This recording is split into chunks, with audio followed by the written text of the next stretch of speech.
The baby was coming 3 weeks early, and Clara Whitmore had nowhere to go except toward the dim lights of Red Creek, Texas, where the autumn wind of 1877 carried the scent of mesquite and the promise of judgment.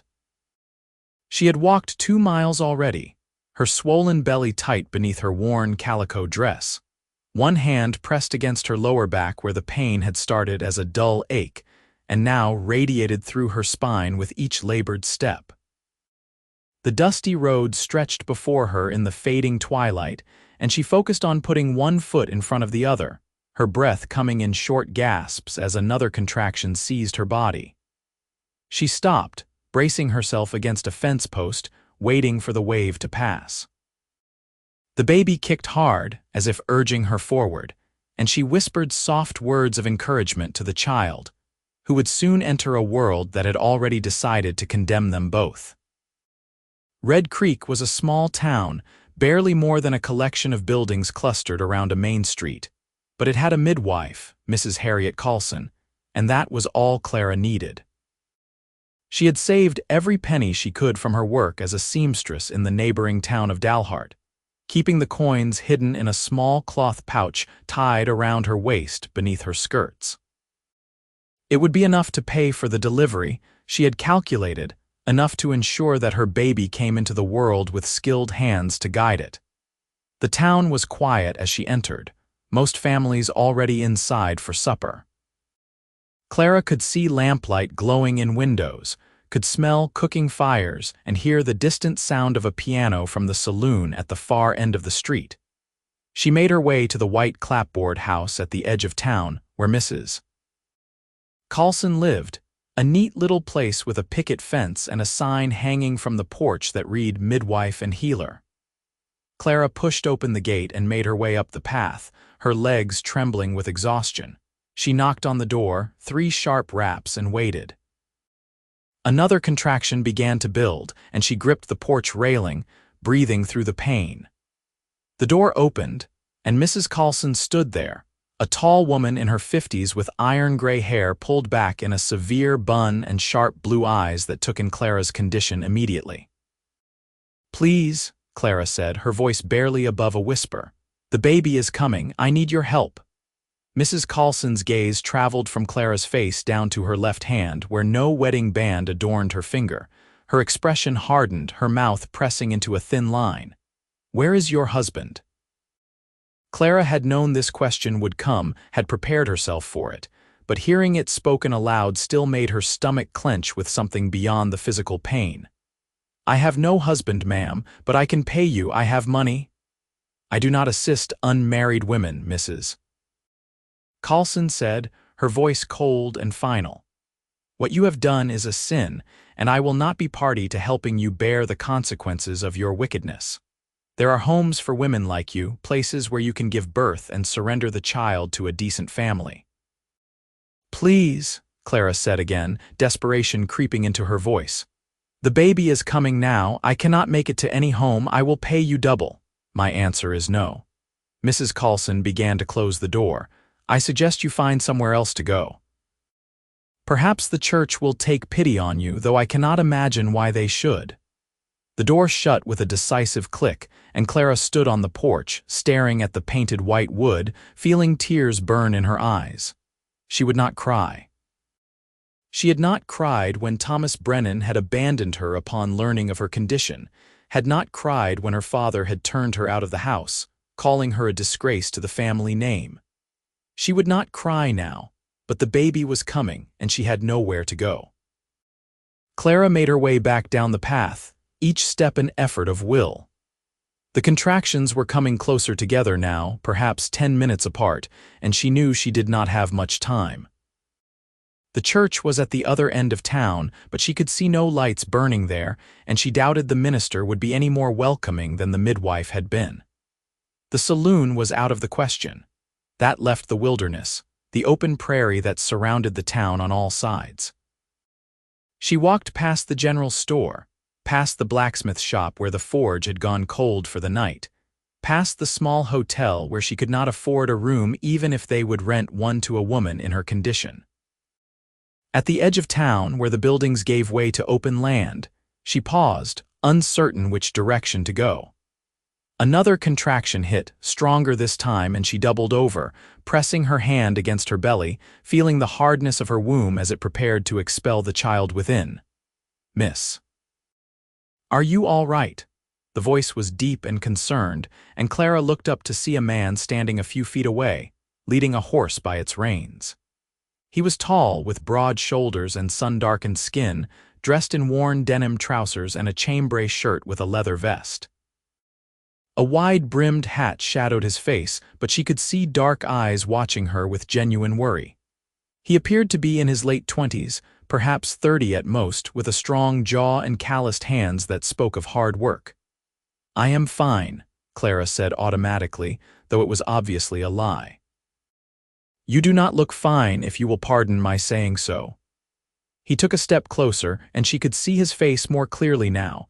He had a kind face, she thought, with lines around his eyes that suggested he smiled often, though he was not smiling now. "Are you hurt?" "The baby is coming," Clara said, because there was no point in hiding it. "The midwife refused to help me. I was trying to find somewhere to go." The man's expression shifted to one of alarm. "Coming now, as in right now, soon," Clara said. "Within hours, I think." He looked around, taking in their surroundings with the quick assessment of someone used to making decisions in difficult circumstances. "My name is James Callahan. I work at the Double R Ranch about 5 miles north of here. I was just coming into town for supplies, but that can wait. You need help, and I am not about to leave you out here alone." "I have no money to pay you," Clara said, though the words tasted like ash in her mouth. "I had money for the midwife, but I do not know what use it will be now." "Keep your money," James said firmly. "Come on, my camp is just over that rise. It is not much, just a spot I use when I am working the fence line, but it has shelter and firewood. We can get you settled there." Clara wanted to argue, wanted to maintain some shred of dignity and independence, but another contraction took the words from her mouth and left her gasping. James moved quickly, tying his horse to a nearby post and coming to her side, offering his arm for support. "Easy now," he said, his voice steady and calming. "Just breathe through it. That is right. You are doing fine." They walked slowly, James matching his pace to hers, his hand supporting her elbow as they made their way across the scrubland. The sky had deepened to indigo, stars beginning to appear overhead, and a cool breeze carried the scent of sage.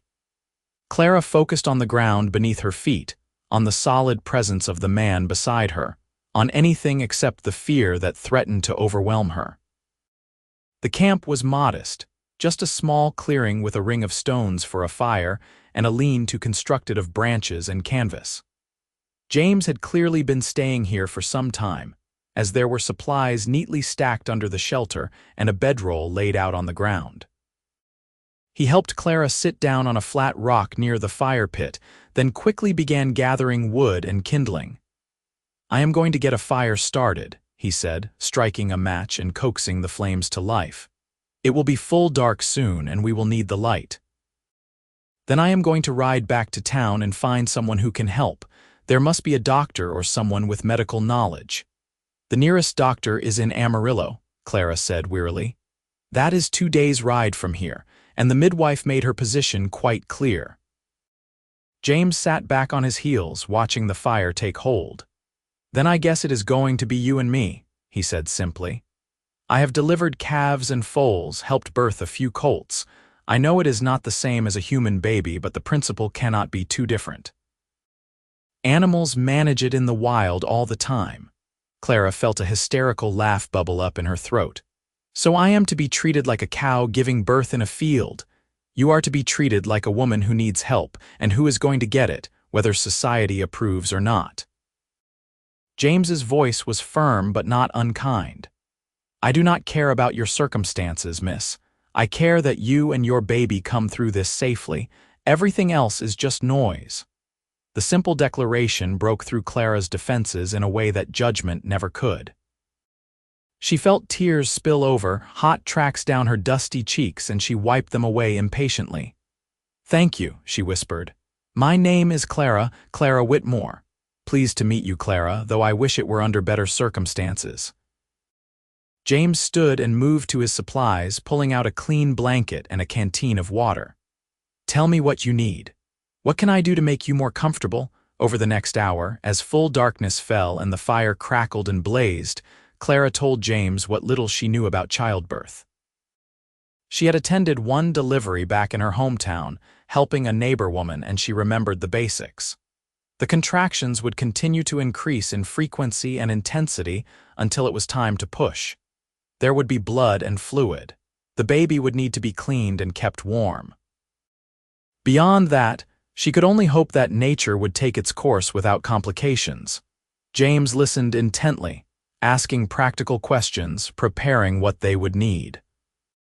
He heated water in a pot over the fire, tore clean cloth into strips that could be used for cleaning and binding, laid out the blanket in the most sheltered spot under the lean-to. He worked with calm efficiency, and Clara found herself grateful beyond words for his presence. "You are handling this remarkably well," she said during a lull between contractions. "Most men would have run for the hills by now." James smiled, a quick flash of warmth in the firelight. "Most men have not spent as much time alone with livestock as I have. You learn to keep your head in a crisis when there is no one else around to help." He paused, then added more quietly, "And most men should have better sense than to turn away someone in need, regardless of the circumstances." The midwife did not see it that way. The midwife is a self-righteous fool who will have to answer to a higher power for her choices. You, on the other hand, are doing your best in a difficult situation, and that takes courage. He poured water from the heated pot into a cup and brought it to her. "Here, drink this. You need to keep your strength up." Clara sipped the warm water, feeling it soothe her dry throat. She studied James across the fire, this stranger who had stepped in without hesitation when everyone else had turned away. He had strong features, she thought, and an honest face. There was something inherently trustworthy about him, something that made her feel safe despite the vulnerability of her situation. "Why were you coming into town so late?" she asked, partly to distract herself from another building contraction. "I was meant to come earlier, but one of the ranch's prize mares decided today was the day to throw a shoe, and I spent half the afternoon tracking her down and walking her back. By the time I got her settled, it was already evening, but we were low on coffee and tobacco, and a cowboy without either is a miserable creature indeed." He grinned.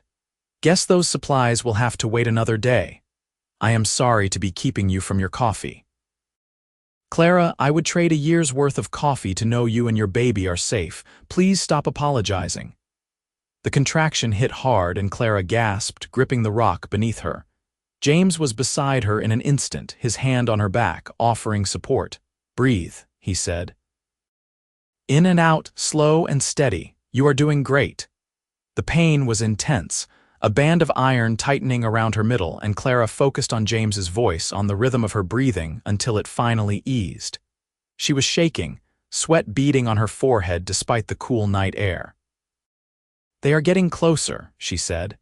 "Perhaps 5 minutes apart now." James nodded, his expression serious. "Then we should get you into position, under the lean-to where you will be more comfortable. Can you walk?" With his help, Clara moved to the sheltered area. James had arranged the blanket over a pile of pine needles to provide some cushioning, and he helped her settle onto her side, then her back, trying to find a position that eased some of the pressure. The fire cast dancing shadows across the canvas above them, and she could see the vast expanse of stars beyond the shelter's edge. "I never imagined it would be like this," she said quietly. "When I dreamed of having a child, I pictured a proper home, a husband, family surrounding us. Not this." "Life rarely goes according to plan," James said. He was arranging the supplies within easy reach, checking everything one more time. "My father always said that what matters is not the hand you are dealt, but how you play it. You could have given up, Clara. You could have done what that midwife suggested and surrendered your baby to strangers. But you are fighting for your child, even when the whole world seems set against you. That tells me everything I need to know about the kind of mother you are going to be." His words warmed something inside her that had been cold for a very long time. You do not even know me. You do not know what I did, what choices I made that led me here. I know you are brave and you are strong and you love your baby enough to walk 2 miles while in labor to find help.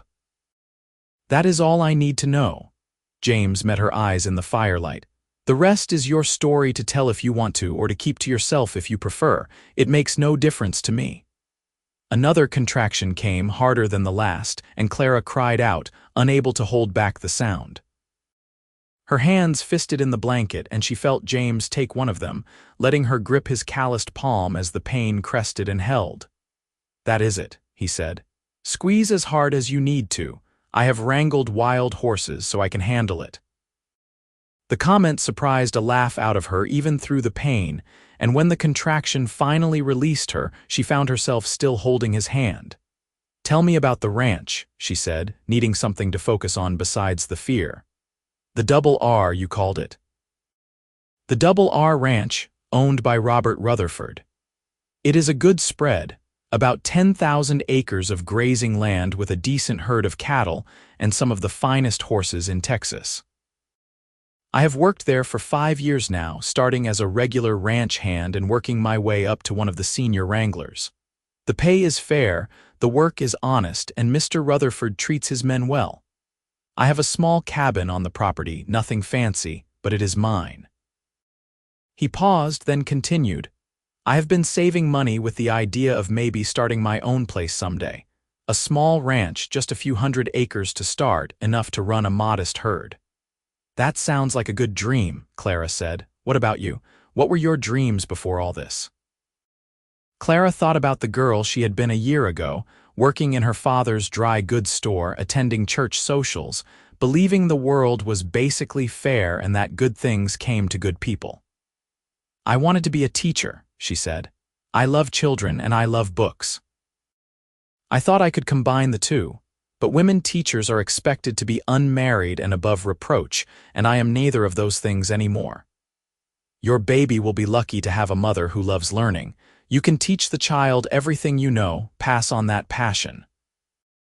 James looked at her seriously. And for what it is worth, I think any school would be fortunate to have you, regardless of your circumstances. You are kind to say so, but we both know that is not how the world works. Then maybe the world needs to change. Another contraction built and Clara tensed, preparing for it. They were coming fast now, barely 4 minutes apart, each one stronger than the last. She could feel pressure building low in her pelvis, a sensation that was both frightening and inevitable. James stayed close, offering his hand, his steady presence, his quiet encouragement.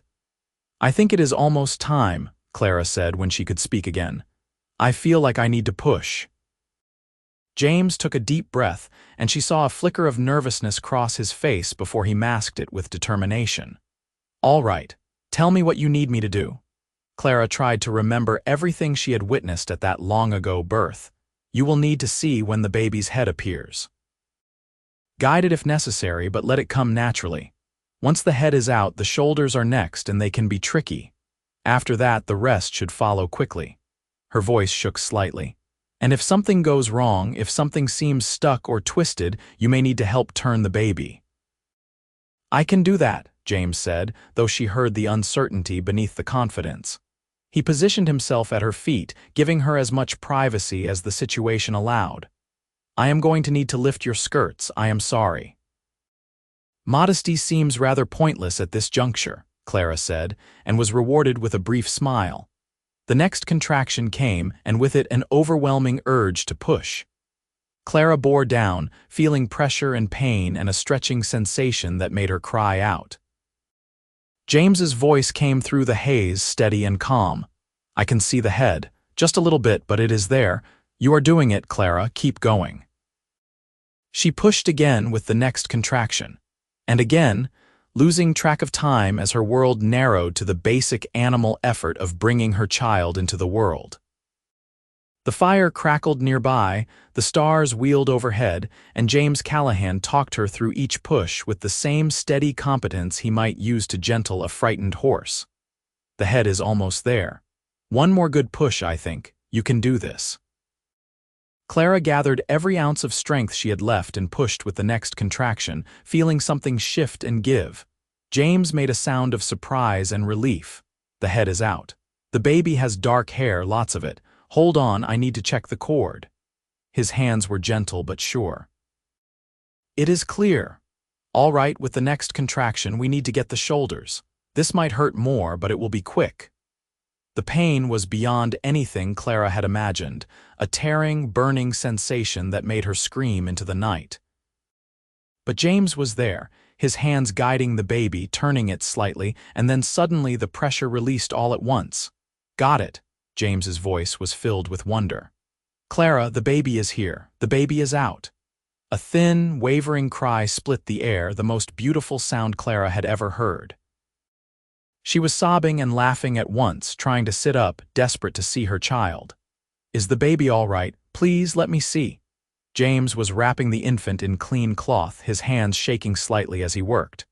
The baby is perfect. 10 fingers, 10 toes, lungs that clearly work just fine. He looked up at Clara, and his eyes were bright with emotion in the firelight. You have a son, Clara, a beautiful, healthy son. He placed the baby on Clara's chest, and she wrapped her arms around the tiny, wriggling body, feeling the warmth of him, the impossible reality of him, her son. He was red-faced and squalling, his little fists waving, and she thought he was the most magnificent creature ever created. Hello, little one, she whispered. Hello, my brave boy, I am your mother and I love you so much. James sat back, clearly giving them a moment, but Clara reached out and caught his hand. Thank you, she said, tears streaming freely now. Thank you for staying, for helping, for caring. I could not have done this without you. You absolutely could have, James said, but his voice was rough with emotion. But I am honored that I got to be here. That was the most amazing thing I have ever witnessed. They stayed like that for a long moment, Clara holding her newborn son, James's hand warm in hers, the fire casting its golden light over the small tableau. Then practical matters reasserted themselves, and James cleared his throat. I still need to tie off the cord and deliver the afterbirth. And we should get you both cleaned up and warm. It is going to be a cold night. The next half hour passed in a blur as James tended to the final stages of the birth with surprising competence. He tied off the umbilical cord with boiled thread and cut it with his knife, which he had heated in the fire to sterilize. He helped Clara through delivering the afterbirth, then gently cleaned both her and the baby with warm water and clean cloths, maintaining as much of her dignity as possible throughout the process. You should try to feed him, James said, turning his back to give her privacy as she adjusted her dress. I have heard that the first milk is important for babies. Clara put the baby to her breast, amazed when he latched on immediately and began to suckle with determined vigor. The sensation was strange but not unpleasant, and she marveled at the instinctive knowledge that seemed to guide them both. Once she was settled, James brought her more water and some dried meat from his supplies. It is not much, but you need to eat. Keep your strength up. Clara ate mechanically, suddenly ravenous, while James tended to the fire and arranged his bedroll and spare blankets to create a warm nest for her and the baby. He worked quietly, efficiently, and she watched him with growing wonder. This man, this stranger, had done more for her in the past few hours than anyone had in months. Where will you sleep? She asked when she noticed he had given her all the blankets. I will be fine by the fire. I have slept in worse conditions than this, believe me. He settled on the ground, feeding more wood to the flames. You and the little one need the warmth more than I do.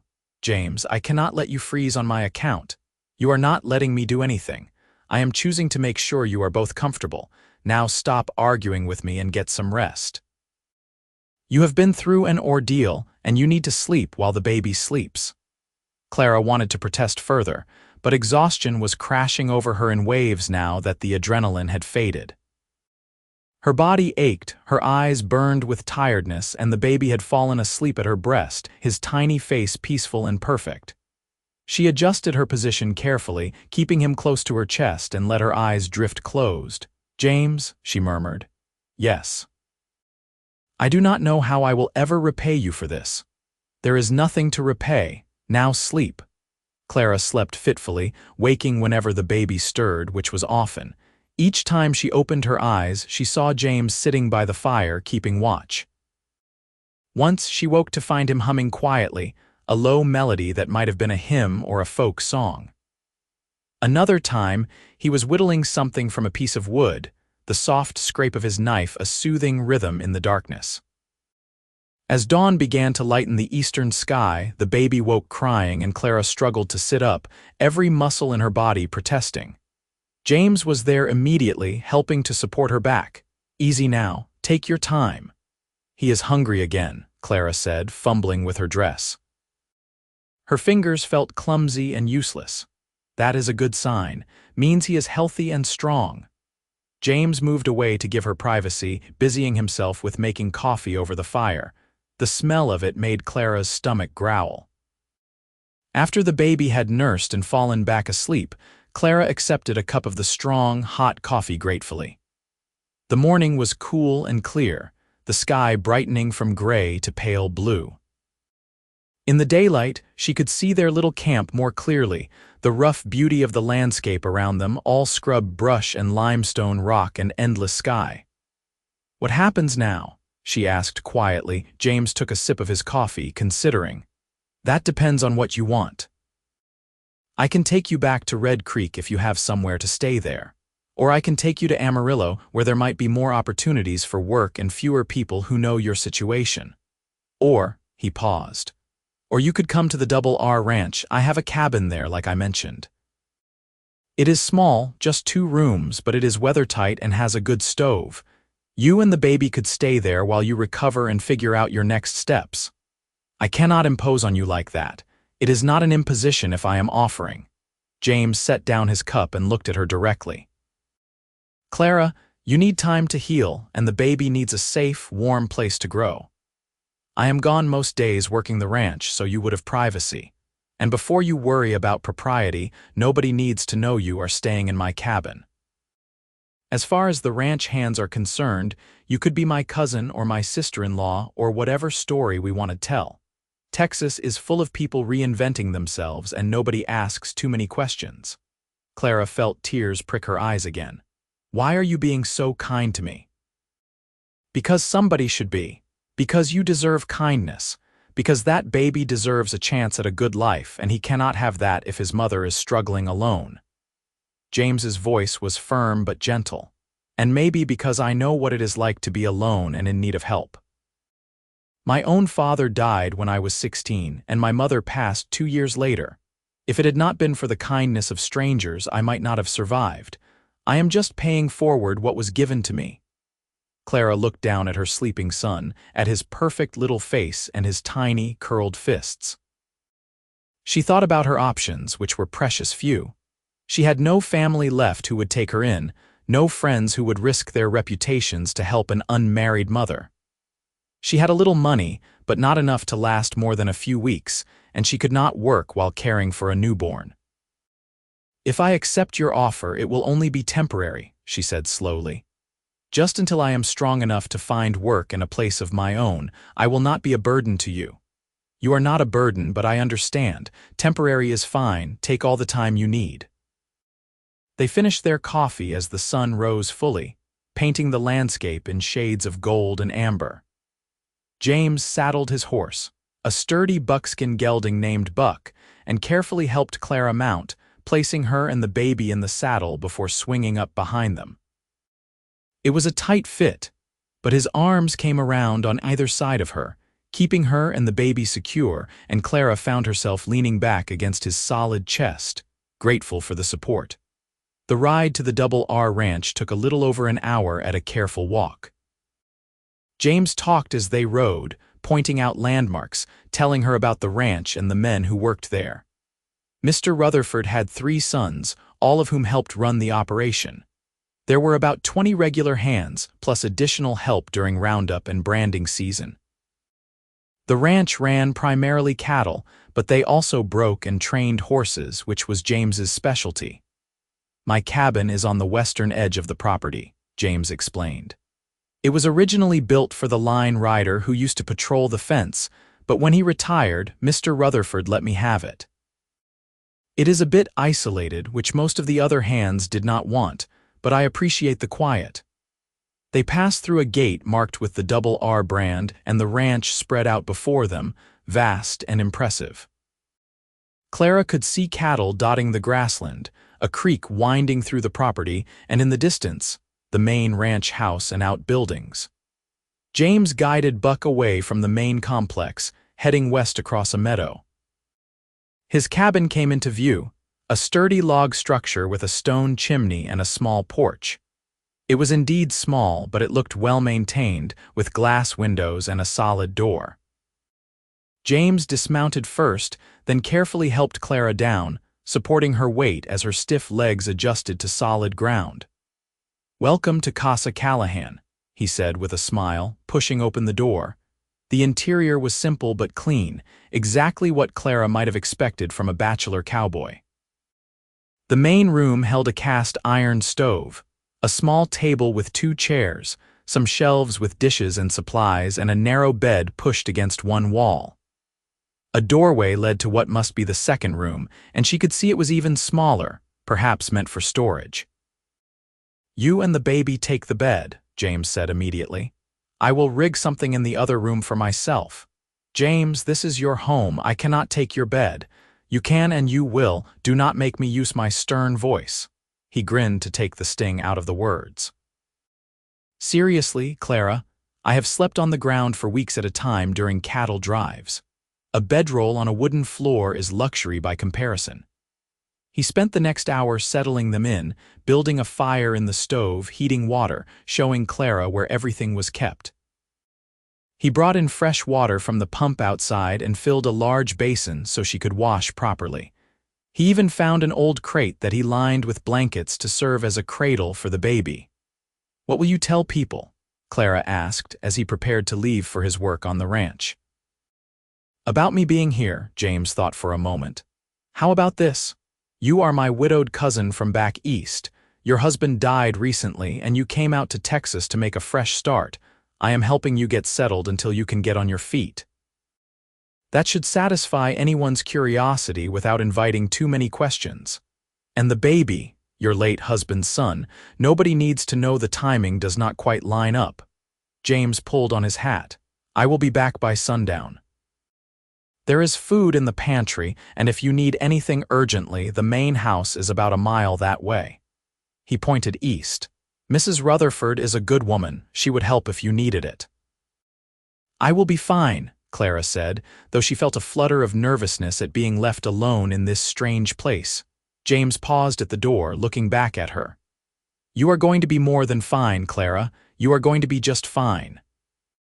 After he left, Clara spent some time exploring the cabin, taking stock of the supplies. James had a well-stocked pantry with beans, flour, coffee, salt pork, and even some canned goods. There was a small root cellar accessed through a trapdoor in the floor, containing potatoes, onions, and apples. She found clean linens in a chest, a sewing kit on a shelf, and several books on another shelf, which surprised and pleased her. The baby woke and demanded to be fed again, and Clara settled into the rocking chair near the stove, marveling at how natural it already felt to hold him, to respond to his needs. She examined him in the better light of the cabin, counting his fingers and toes again, studying his tiny features. He had a dusting of dark hair, dark eyes that seemed to look right through her, and a serious expression that made him look comically wise for a newborn. "You need a name," she said softly. "I cannot just keep calling you baby. What should it be?" She had thought about names during her pregnancy, but had been unable to settle on one, perhaps because choosing a name made everything too real.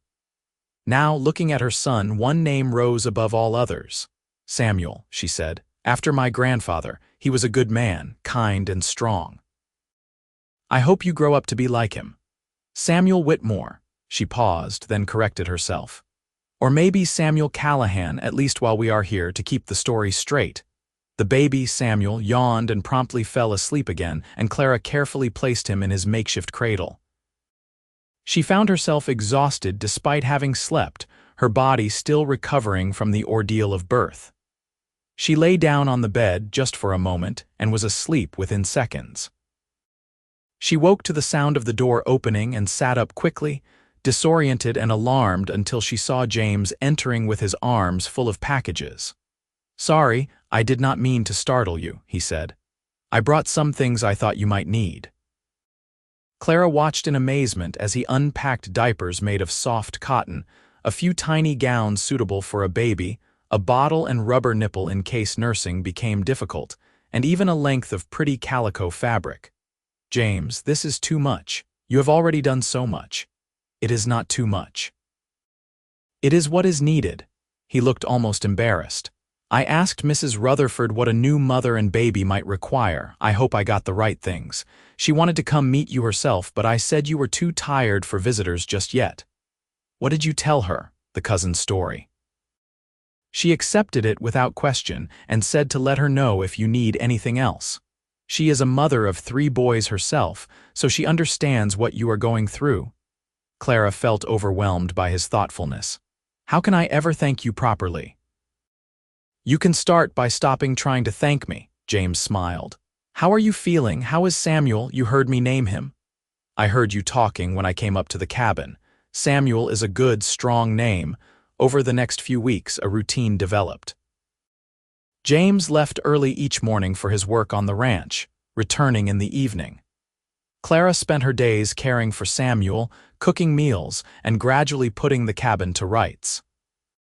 She washed and mended James's clothes, cleaned and organized his shelves, and used the calico fabric he had bought to make curtains for the windows and a proper blanket for Samuel. James never complained about the changes she made to his home, never made her feel unwelcome or like she was intruding. Instead, he seemed genuinely pleased to come home each evening to a hot meal and a clean cabin, to the sounds of a baby fussing and a woman humming as she worked. They fell into an easy companionship, talking over supper about their days. James told her about the horses he was training, the challenges of ranch life, the personalities of the other hands. Clara told him about Samuel's developments, the way he was starting to focus his eyes and respond to her voice. Sometimes they sat in comfortable silence, James reading from one of his books while Clara sewed by lamplight, Samuel sleeping peacefully in his cradle. Clara found herself watching James when he was not looking, noticing the way he moved with unconscious grace, the kindness in his eyes when he looked at Samuel, the gentleness of his hands despite their calloused strength. He was, she realized with some surprise, the finest man she had ever known. One evening, about 3 weeks after the birth, James came home with an excited light in his eyes. "Mr. Rutherford has asked me to take charge of breaking the new string of horses that just came in. It is a big responsibility, and it comes with a raise in pay. If I do well, he is thinking of making me the head wrangler when old Pete retires next year." "James, that is wonderful," Clara said, genuinely pleased for him. "You must have impressed him with your work." "I have been working toward this for years," James admitted. "Head wrangler position comes with a bigger cabin and a real salary, not just cowboy wages. It would mean I could finally start saving seriously for that ranch of my own." "You deserve it," Clara said firmly. "You work harder than anyone I know, and you are skilled at what you do." James looked at her across the table, his expression growing serious. "Clara, I need to ask you something. What are your plans? Long-term, I mean. I know you said you would only stay here temporarily, but winter is coming on, and it is a hard time to be traveling with a baby." Clara had been thinking about this very question, lying awake at night while Samuel slept, trying to figure out her next move. "I have been thinking I might try to find work in Amarillo when Samuel is a bit older, perhaps as a seamstress or a shop girl. I could find a boarding house that would take a woman with a child." "That is one option," James said slowly, "but I have another idea if you would hear me out." "Of course." He took a deep breath. "Stay here, not just for the winter but permanently." "I know that sounds improper and I am not suggesting anything untoward, but the truth is, I have come to care about you and Samuel. These past weeks, having you both here, It has made me realize how lonely I was before.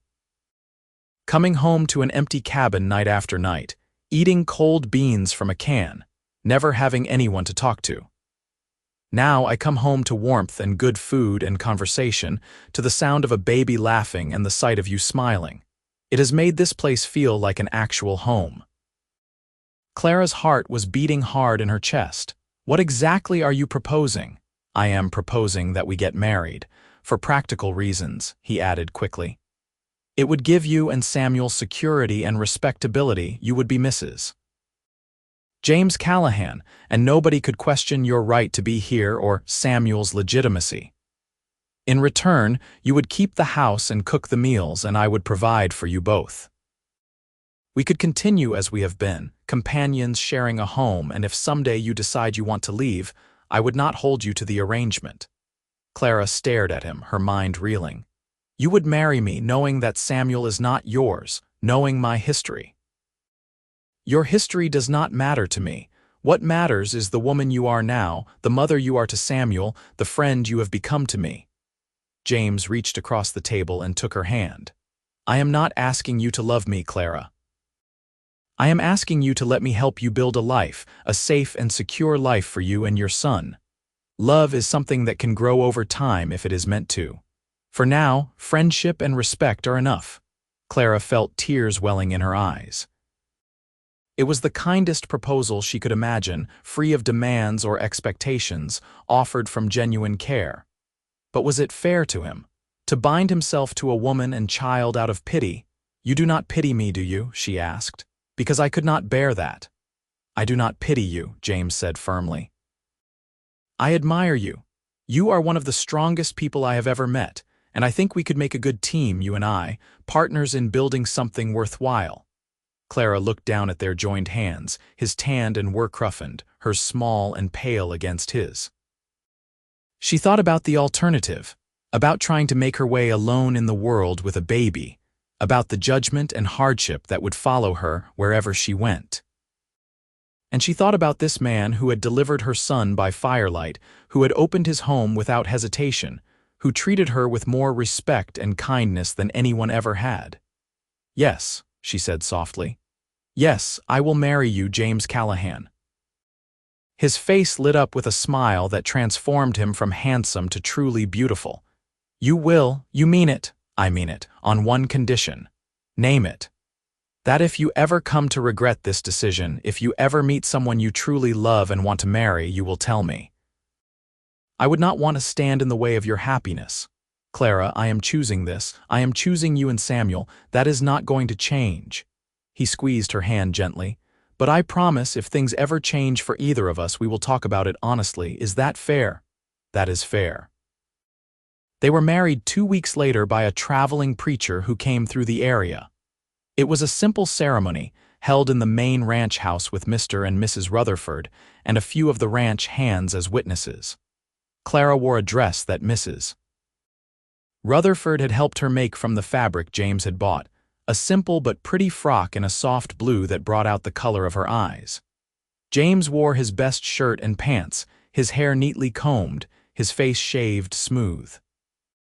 When the preacher asked if James would take Clara as his lawfully wedded wife, his I do was firm and clear. When Clara spoke her own vows, her voice shook slightly, but she meant every word. The ring James slipped onto her finger was plain gold, but to Clara, it was more precious than any jewel.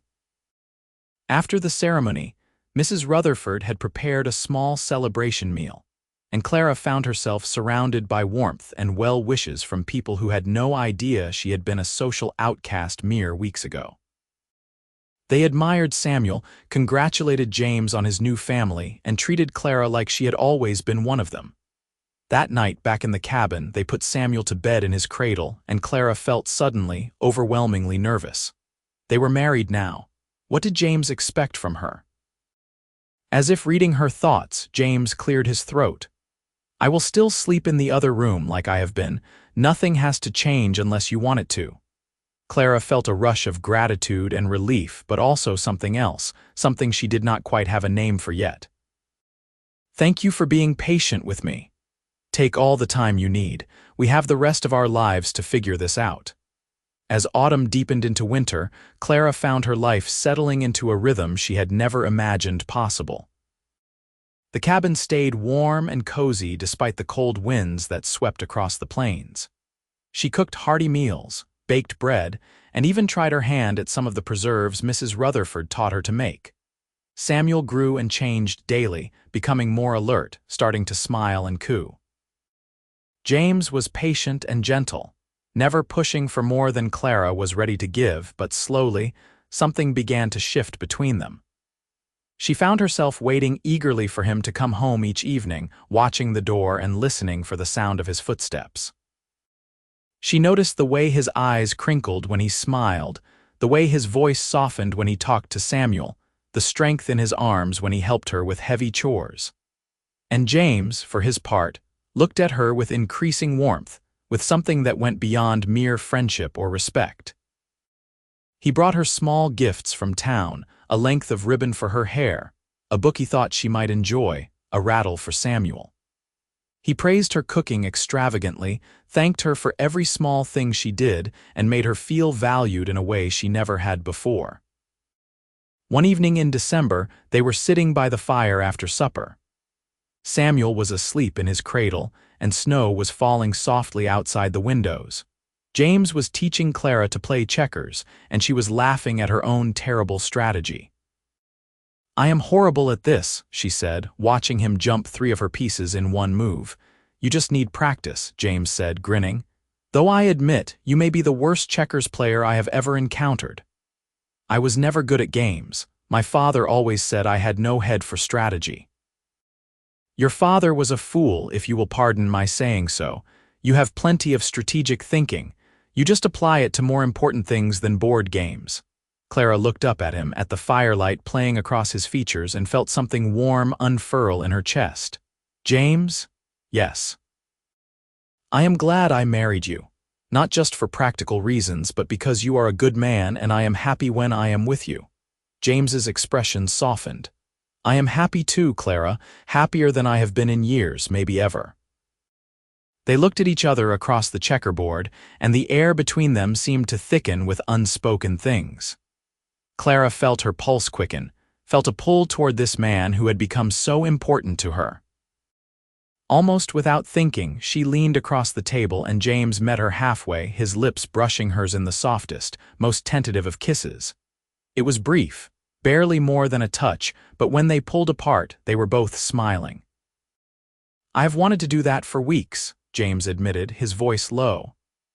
"I am glad you did," Clara whispered. From that night on, their relationship deepened and evolved. They began sleeping in the same room, though James was respectful and patient, letting Clara set the pace. They shared more kisses, longer ones, touches that lingered and spoke of growing desire. Clara found herself falling in love with her husband, truly in love, in a way she had never experienced before. James was unlike anyone she had ever known. He was strong but gentle, hardworking but never too busy for her or Samuel. He treated her like an equal partner in their life together, asking her opinion on decisions, valuing her thoughts and ideas. And he loved Samuel with the fierce devotion of any father, spending his evenings holding the baby, talking to him, teaching him to grasp his finger with surprising strength. "He is going to be tall," James said one night, measuring Samuel against his forearm. "Look at the length of him. He will probably be taller than me by the time he is grown." "Do you mind?" Clara asked. "That he is not yours by blood," James looked at her with surprise. "Samuel is mine in every way that matters. I was there when he was born, I am raising him, I love him. Blood does not make a father. Showing up and doing the work, that makes a father." Clara kissed him then, deeply and thoroughly, trying to convey without words how much his acceptance meant to her. When they finally broke apart, both breathing hard, James rested his forehead against hers. "I love you, Clara," he said quietly. "I think I have loved you since that first night, when you were so brave and strong bringing Samuel into the world. I did not say anything because I did not want to pressure you, but I cannot keep it inside anymore. I love you with everything I am." "I love you too," Clara whispered, her eyes shining with tears. "I did not think I could love again after everything that happened, but you showed me what real love looks like. You showed me what a real man is, and I am so grateful for you, for this life we are building together." That night, they became husband and wife in truth, coming together with tenderness and passion, creating their own family in the fullest sense of the word. Afterward, lying in James's arms, Clara felt a peace she had never known, a sense of belonging that went soul deep. Winter passed, giving way to spring. James was promoted to head wrangler as Mr. Rutherford had promised, and they moved into a larger cabin closer to the main ranch complex. It had 3 rooms, a real bedroom, a main living area, and a small nursery for Samuel. Clara planted a garden, flowers and vegetables both, and took pride in watching things grow. Samuel continued to thrive, becoming a chubby, happy baby who smiled at everyone and laughed with delight when James tossed him gently in the air. Clara taught him his first words, Mama and Papa, and cried with joy when he said them. She sewed him clothes from fabric scraps, made him toys from wood and cloth, and sang him the lullabies her own mother had once sung to her. One evening in late spring, as they sat on the porch watching the sunset, Clara turned to James with a shy smile. "I have something to tell you." James set down the piece of harness he had been mending and gave her his full attention. "What is it?" "I am with child again. Your child this time." For a moment, James just stared at her, and Clara felt a flutter of worry. Then his face broke into the widest smile she had ever seen, and he jumped up, whooping with joy. "You are, really, we are going to have a baby, we are," Clara confirmed, laughing at his reaction. "I am about 3 months along, I think. The baby should come in late autumn." James swept her up in his arms, spinning her around despite her laughing protests. When he finally set her down, he cupped her face in his hands, his eyes shining. "You have made me the happiest man alive, Clara Callahan. You and Samuel, and now this new baby, I have a real family." "We have a real family," Clara corrected gently, "all of us together." The pregnancy was easier than Clara's first had been, perhaps because this time she was healthy and well-fed, surrounded by love and support instead of facing it alone. James was attentive to a fault, insisting she rest, that she not work too hard. Mrs. Rutherford checked on her regularly, and some of the other ranch wives became genuine friends, women who admired Clara's strength and resourcefulness. When Clara's time came in October, it was Mrs. Rutherford who attended her, along with the same traveling preacher's wife who happened to be in the area and had experience as a midwife. James paced outside the bedroom, Samuel on his hip, waiting with barely contained anxiety. This birth was faster than the first, and within a few hours, Clara gave birth to a healthy baby girl. James was allowed in immediately after, and Clara saw tears in his eyes as he looked at his daughter for the first time. "She is perfect," he said, his voice choked with emotion. "Absolutely perfect. What should we name her?" Clara had been thinking about this. "I would like to name her Rose, after your mother, if that is all right with you." James had to turn away for a moment to compose himself. When he looked back, his face was wet with tears. "That would mean the world to me. Rose Callahan. It is perfect." They settled into their new normal as a family of 4. Samuel, now a toddler of nearly 2 years, was fascinated by his baby sister, constantly wanting to help take care of her. James was a devoted father to both children, treating Samuel and Rose with equal love and attention. On his days off, he played with them for hours, building blocks with Samuel, rocking Rose to sleep, telling them stories of cowboys and adventures. Clara thrived in her role as wife and mother. She made their cabin a true home, filled with warmth and laughter, good food and loving care. She taught Samuel his letters and numbers, read to both children from James's books, and sang songs that filled the rooms with joy. The ranch prospered, and James's skill with horses became well known throughout the region. People came from miles around to have him train their animals, and the extra income allowed them to save money toward James's dream of his own ranch. Clara contributed to the savings as well, taking in sewing from the other ranch families and selling her preserves and baked goods in town. 2 years after Rose was born, another child joined their family, a boy they named Henry after Mr. Rutherford, who had become a mentor and friend to James. And 2 years after that, twin girls arrived, named Emma and Grace, bringing the total to 5 children. Their home was chaotic and noisy and absolutely full of love. "We are going to need a bigger house," James said one evening, surveying the tangle of children in various stages of getting ready for bed. Samuel, now 6, was helping Clara with the twins while Rose tried to teach Henry his numbers.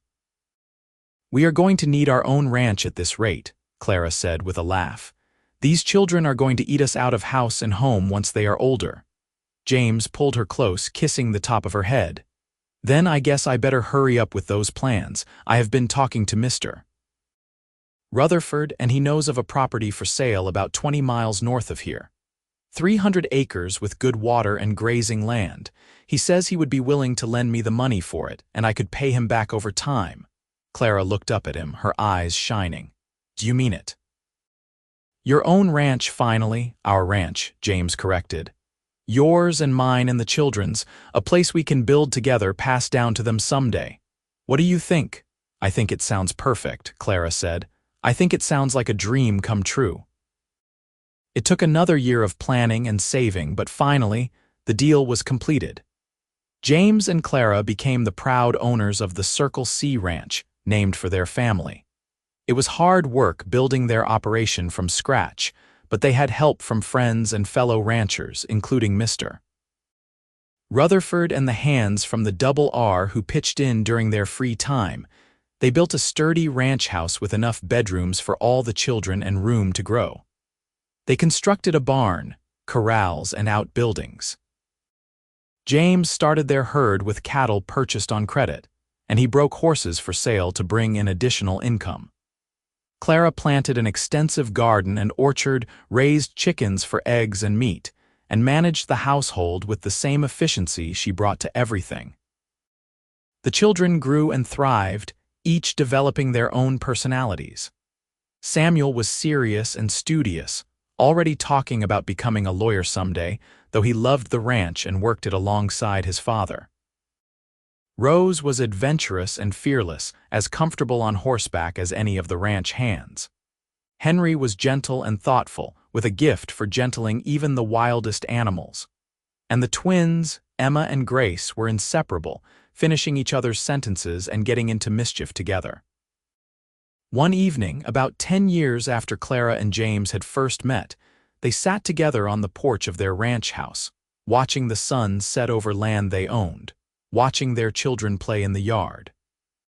Samuel was teaching the younger ones how to rope a practice post, and their laughter carried on the evening breeze. "Do you ever think about that night?" Clara asked softly. "The night Samuel was born, all the time," James admitted.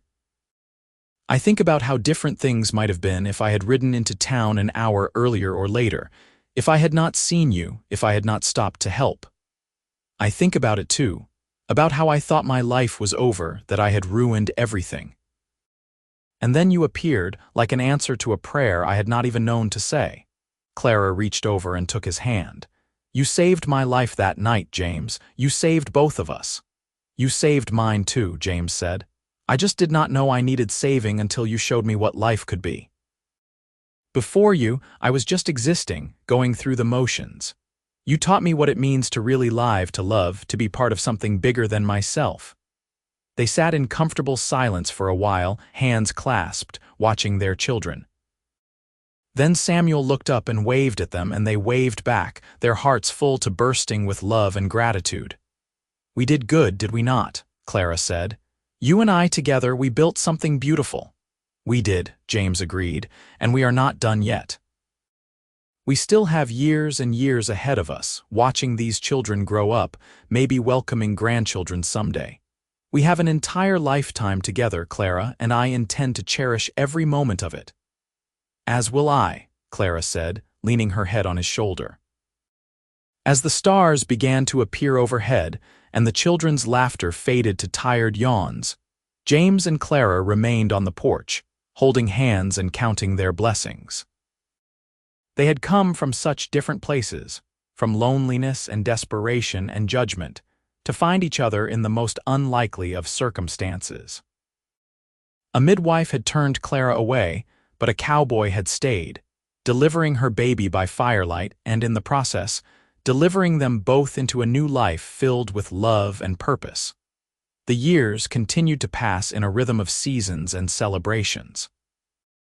The Circle C Ranch grew and prospered under James's careful stewardship and Clara's practical management. They added more cattle, expanded their horse breeding program, and purchased an additional 100 acres when the neighboring property went up for sale. The ranch became known throughout the region for producing quality livestock and for being a place where people were treated fairly, regardless of their background or circumstances. Clara never forgot the judgment she had faced as an unmarried mother, and it shaped how she interacted with others. She made it a point to welcome the outcasts, to offer help to those in need without asking questions or demanding explanations.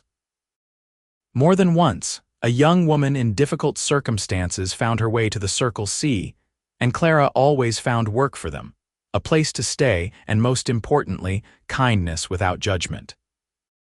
James supported these efforts wholeheartedly, understanding that his wife was paying forward the compassion he had shown her.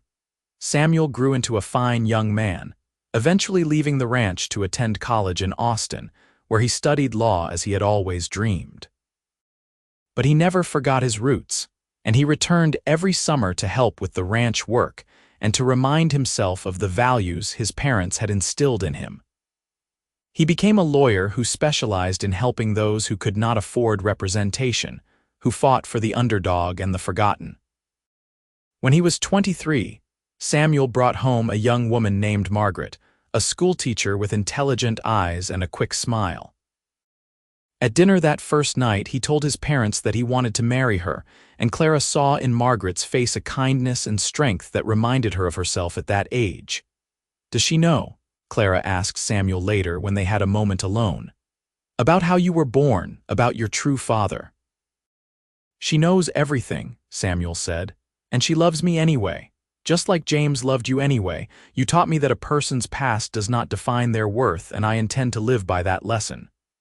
The wedding was held at the Circle C Ranch with half the county in attendance.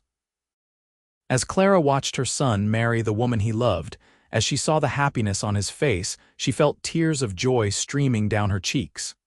James, standing beside her, squeezed her hand and whispered, "Our boy turned out pretty well, did he not?" "He turned out perfect," Clara whispered back. "Just like his father." Rose chose a different path, deciding that ranch life was too tame for her adventurous spirit.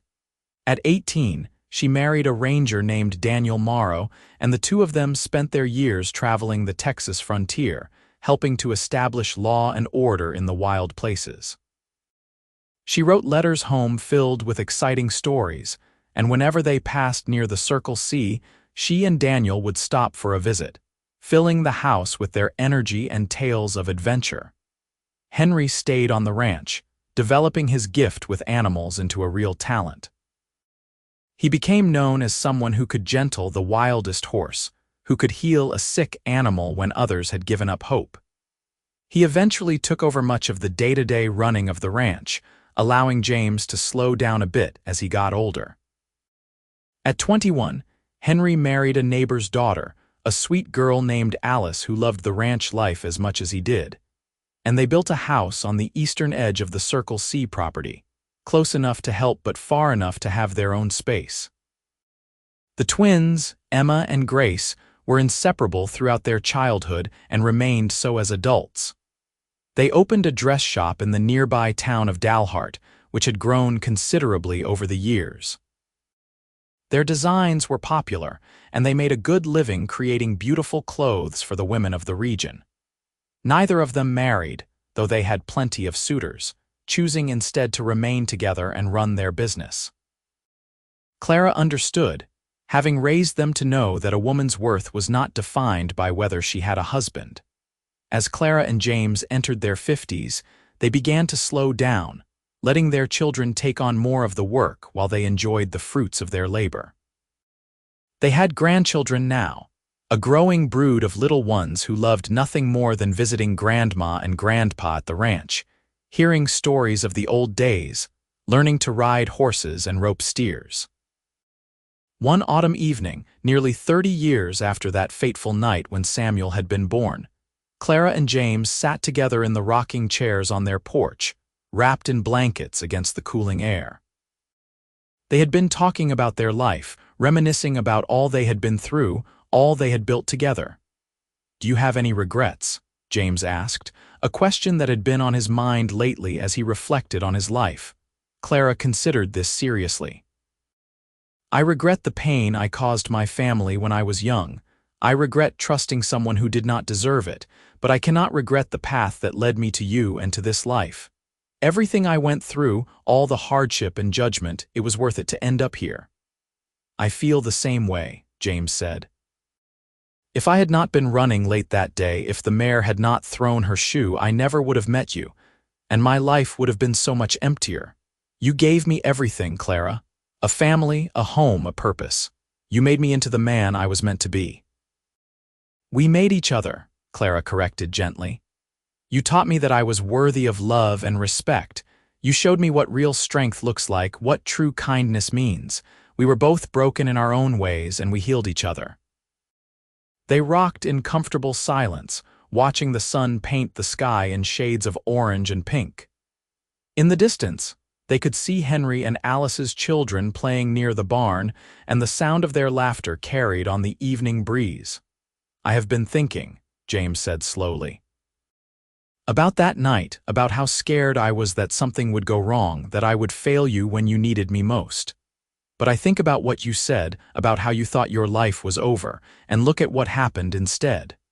We found each other, built this family, created this legacy.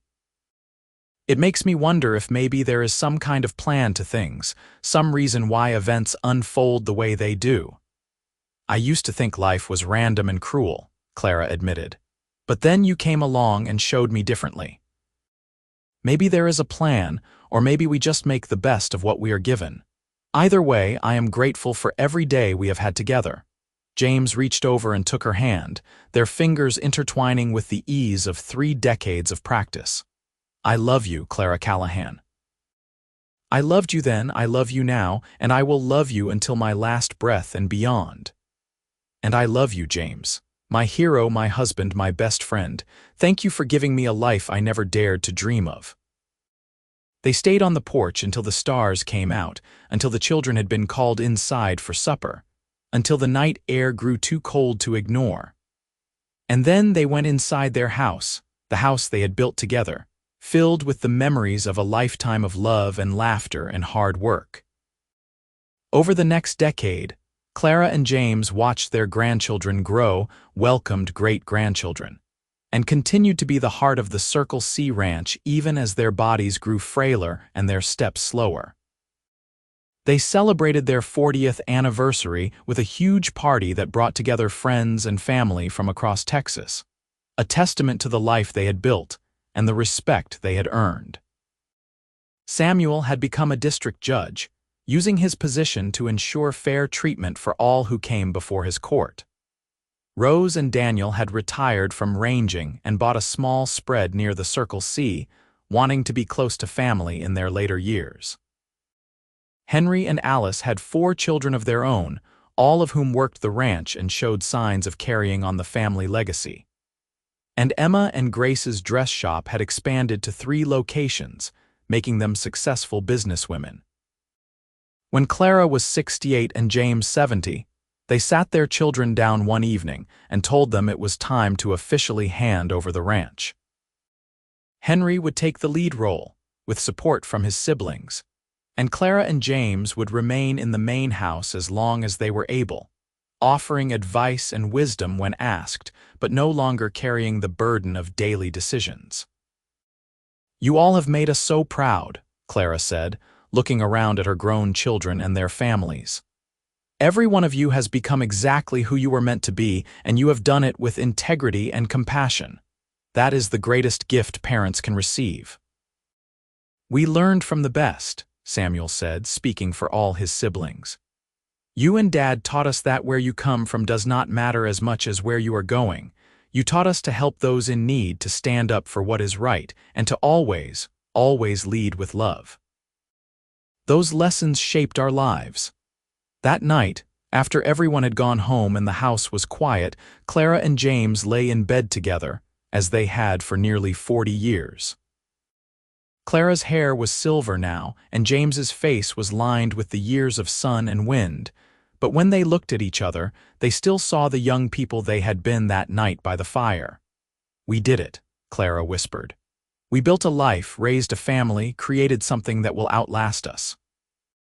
We did indeed, James agreed. And I would not change a single thing except maybe to have more years ahead of us. We have had enough years to fill 3 lifetimes, Clara said, and every one of them has been a blessing. They fell asleep holding hands as they always did, their breathing falling into the synchronized rhythm of 2 people who had spent a lifetime together. Clara passed away peacefully in her sleep 2 years later, surrounded by her family. James held her hand as she took her last breath, whispering his love to her one final time. The grief nearly broke him, but his children rallied around him, reminding him that Clara lived on in every one of them, in every grandchild and great-grandchild, in every kind act and generous gesture they performed. James lived another 5 years, staying in the house he had shared with Clara, tending her garden, sitting in her rocking chair, talking to her as if she were still beside him. He told stories to his great-grandchildren about the night their great-grandmother Clara had given birth under the stars, about how he had been terrified but determined, about how that single night had changed the entire course of his life. When James finally joined Clara, passing quietly one autumn evening as the sun set over the Circle C ranch, his family mourned but also celebrated a life well lived. They buried him next to Clara on a hill overlooking the ranch, under a stone that read, James and Clara Callahan. Together they built a legacy of love. The Circle C Ranch continued for generations, passed down through the family, growing and evolving but always maintaining the core values that James and Clara had established.